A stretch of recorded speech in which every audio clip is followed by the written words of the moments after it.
Hello friends, it's Cindy Brumbaugh from CindyLeeBDesigns.com, independent Stampin' Up! Demonstrator. Today I'd like to give a tribute to the Lovely as a Tree stamp set that has been around longer than 20 years and is now retiring with this catalog.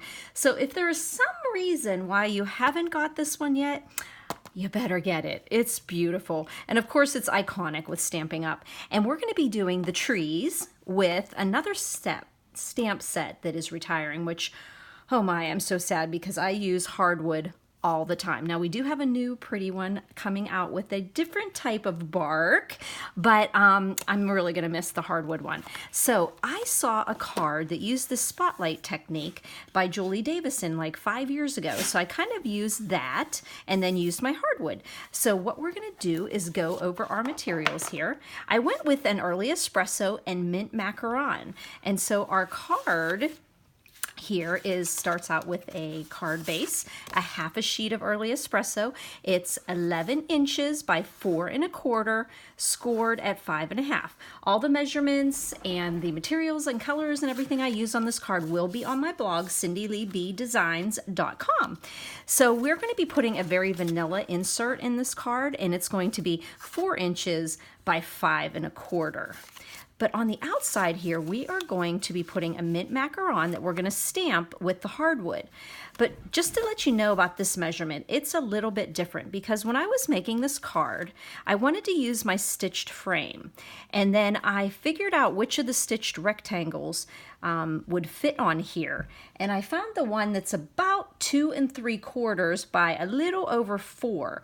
So I thought that one fit on there nicely. So I did take a little bit off of the dimensions on the length and the width of this. And if you are measuring that out so that you could probably get away with doing 4 by 5 1/4, but I brought it down to 3 15/16. So that's just a 1/16 of an inch, but my eye just liked it that way. So this is 3 15/16, and this is 5 3/16. So it's just a 1/16 of an inch off of both of the measurements on there, but I think it just matched up nicely with the size of the framelit.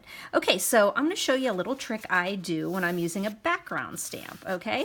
And my friend Julie and I were talking the other day. She called to order that marbled background stamp, and I said, well, you know what I do when I'm using the background stamps is I just take a piece of scratch paper. This just happens to be a piece of my grid paper, but I might use an old copy paper, you know, I copy something. So what I'm going to do is take my crumb cake and I am going to ink up the hardwood.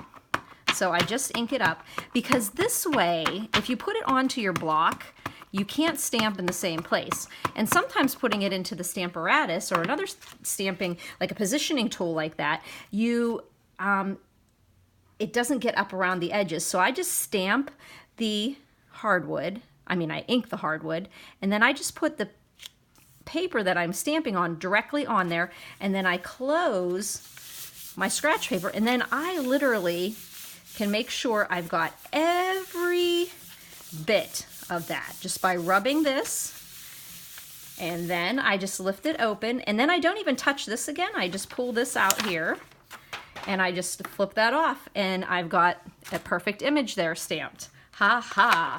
So there we go. So that's going to be going on the front of our card. So why don't we just do that? Okay, so we're going to throw on some snail here on the back. Looks like I missed there. And we're just going to center that with an equal amount of early espresso showing. Oh, sorry, I shook that. You know what, I think I'm going to put it on this side here, because I need to clean up that edge there. Okay, so we'll just get a nice equal early espresso border around with our hardwood on there. Jazzes up any type of card. So then the next thing we're going to be doing is putting this on. Now I went ahead and cut this to 4 1/4 because it's going to go right the same size as the width of the card here.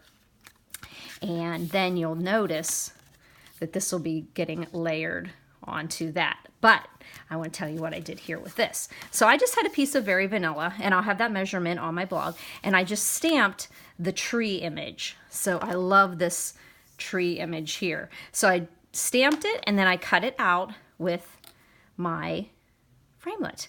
Okay, then I went and stamped again.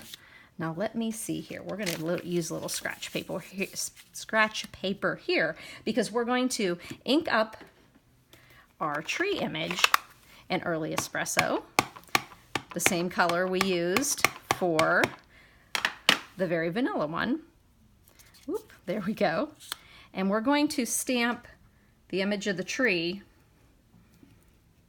on the mint. And you know what? I actually think, yeah, no, that's good.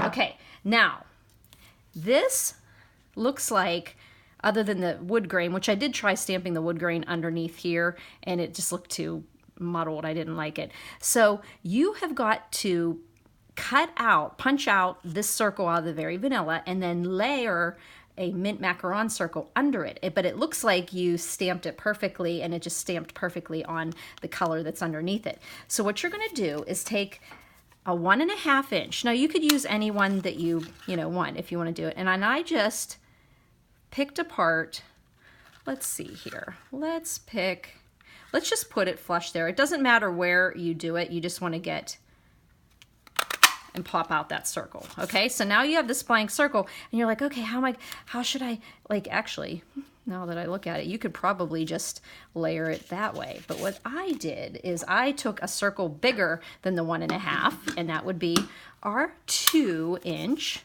So I took the 2 inch, and then I just cut out a circle.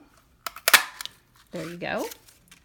That's bigger, and then I just took and put adhesive around the back of this circle, and I'm just using my snail. You could use your glue. Snail I chose to do because glue, if I was using it for wiggle room, I might have got it on on this part. So then all I did was I just went back here. Let's get this piece of scratch out of there. Okay, I just went back here and I lined up my tree images. So you just line it up the way right there. Takes a little moving around here. Right there, right there. This needs turned a little there, and then there. Okay, so now you've got this circle on the back of here. Isn't that neat? A spotlight technique. Okay, so then I just went and put this rectangle onto this. And my Early Espresso measured, there we go. Our Early Espresso measured 4 1/4 by 2 7/8 this way. And all I did was put some adhesive on the back of the Very Vanilla. And then I just got a nice Early Espresso border around all 4 sides. It was the same measurement. And then I'm just going to layer it onto my card. Now, when I was playing around with this card, I did a little bit of sponging trying to dirty it up, but I actually think I like the clean image more, because even when I played around and I dirtied the inside, I just went, do you ever go too crazy on a card? You just start playing around with it and you're like, oh my gosh, I should have stopped. So anyhow, we're just going to then put this on the front of the card. And but I think that you actually could do some sponging on this if you should so desire. I just decided I would do one with and without. And then you just put that onto the front of your card. And you can see where the Very Vanilla is lining up with the mint macaron, but the brown Early Espresso is just lining up with itself. So there we've got the front of the card. And then what I did on this is I used the beautiful little, where are those little guys? I just had them. There they are. Okay, these leaf trinkets. Leaves trinkets. So if you're looking those up on the website. They are called Leaves Trinkets, and they come in silver and copper. So on this card, I used the silver one that had 3 leaves, and on this one, I'm going to use the copper. So I'm going to put a copper leaf on there and a little bow made with my linen thread. Okay, if there's one thing in my arsenal of stamping things, it's that linen thread. I try to put a couple of them on every order because I use it all the time.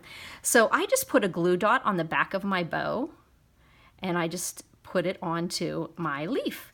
And then I just came back with my leaf and popped it on there. And yay, I got the glue dot. And then I dropped it. And then you just kind of place it onto your card.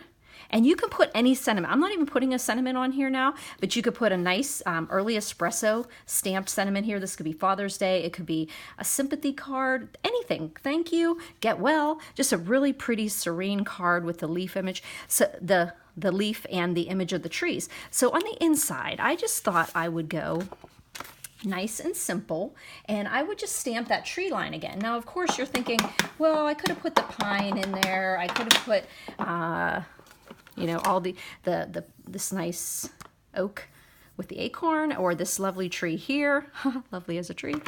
But I thought I'm just going to put the tree line right at the bottom, and still leaving enough room on the inside of the card to write your sentiment. Isn't that pretty? Oh gosh. I'm really happy we have the Rooted in Nature stamp set that it'll be in the new catalog. It is a great great substitute, should I say. Actually, it's awesome. I just know that all good things must come to an end, and Lovely as a Tree is going away. So you can just pop that on the inside of your card, and you have this beautiful leaf. I keep calling them leaves. There's not even leaves on here. It's like kind of winter trees. This tree line here on the inside and on the outside. So if you have any questions on the materials I use, those dimensions, you can go to my blog, cindyleeBdesigns.com. Under my photo on the right side, there's a search bar, and you can just put in Lovely as a Tree or hardwood. However, the hardwood, a lot of them are going to come up that I used hardwood on, but Lovely as a Tree, this card will come up. Some other cards will too. And then you just press on that post and you'll see everything I used. If you have any questions, you can always text me or call me at 724-323-2296. You can email me at cindyleeb@gmail.com. Thanks for buzzing by, friends.